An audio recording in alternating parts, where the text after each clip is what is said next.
Hey guys, welcome back to our channel. In this tech tutorial video, we're going to reveal to you how you can add rows to your tables and sheets on Smartsheet. So let us dive right into it.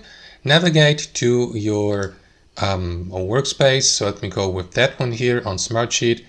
And inside your workspace, navigate also to your project sheet. So let me go with that untitled one here. So what you want to do, guys, is navigate to the table view for your sheet. To do that, click into that arrow down icon next to the current view and select the table view. You can also go with board if you like, or grid, Gantt, calendar, so on and so forth, but the table view gives you access to these rows and columns you may add to your table. So it is actually very simple, guys, to add a new row, for example, for a new task within that sheet or project. Simply click into the plus button here, add a row, and fill that row here with content, like the cells here, task 4, for instance, and details. Let me fill it with the same type of information as we see in these cells, and so on and so forth. Assign your workspace members to the given task, set a status, priority, due date, and so on and so forth. And that's how it works, guys. That's how you add rows to your sheets on Smartsheet. Thanks for watching. Hope you enjoyed this video,